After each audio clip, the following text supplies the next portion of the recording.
Hi നമസ്കാരം. വാസ്തുഗ്രഹത്തിൻ്റെ മറ്റൊരു അധ്യായത്തിലേക്ക് വീണ്ടും സ്വാഗതം.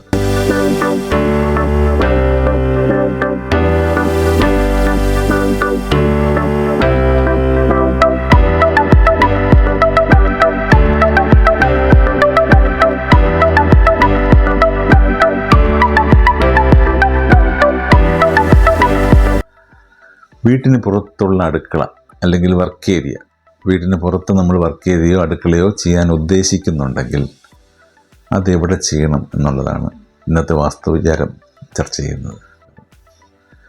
നമ്മൾ വീട്ടിന് പുറത്ത് വീടിനകത്തുള്ള അടുക്കള സഫീഷ്യൻ്റ് ആയിട്ട് വരാതിരിക്കുക എന്ന അവസ്ഥ, അല്ലെങ്കിൽ അകത്തുള്ള അടുക്കളയിൽ നമ്മൾ ഇപ്പോൾ നോൺ വെജ് പോലുള്ള കാര്യങ്ങൾ പാചകം ചെയ്യേണ്ട എന്ന് തീരുമാനിക്കുകയും വീട്ടിന് പുറത്ത് ഒരു പ്രത്യേക അടുക്കള വയ്ക്കുകയോ, അല്ലെങ്കിൽ കുറച്ചുകൂടെ വ്യാപ്തിയുള്ളൊരു കുക്കിംഗ് പ്രോസസ്സിന് വേണ്ടിയിട്ട് വീട്ടിന് വെളിയിലൊരു കിച്ചൺ വേണമെന്ന് നിങ്ങൾക്ക് തോന്നുന്നുണ്ടെങ്കിൽ അതെവിടെ കൊടുക്കാം.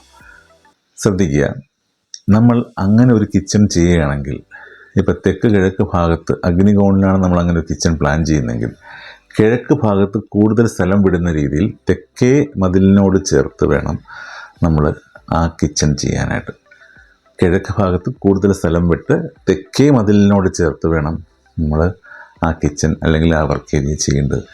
ഇതുപോലെ തന്നെ നമുക്ക് വടക്ക് പടിഞ്ഞാറ് വായുകോണിലും നമുക്ക് കിച്ചൺ ചെയ്യാം, പുറത്ത് ചെയ്യാം. പക്ഷേ ഇതേ കാര്യം ശ്രദ്ധിക്കുക, വടക്ക് ഭാഗത്ത് കൂടുതൽ ക്ലിയറൻസ് വിട്ടിട്ട് പടിഞ്ഞാറ് ഭാഗത്തേക്ക് ചേർത്ത് നമ്മൾ ആ കിച്ചൺ ചെയ്യണം.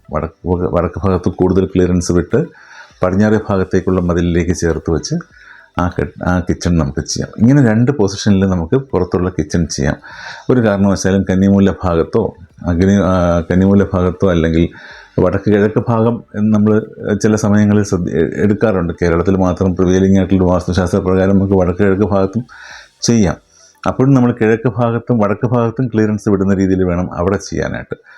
ഈ പോയിന്റ് നമ്മൾ ശ്രദ്ധിക്കണം. എപ്പോഴും നമ്മൾ മതിലിനോട് ചേരുമ്പോൾ എപ്പോഴും തെക്ക് ഭാഗത്തോ അല്ലെങ്കിൽ പടിഞ്ഞാറ് ഭാഗത്തോ മതിലിനോടോ ചേർത്ത് വയ്ക്കാൻ വേണം നമ്മൾ ശ്രദ്ധിക്കാൻ.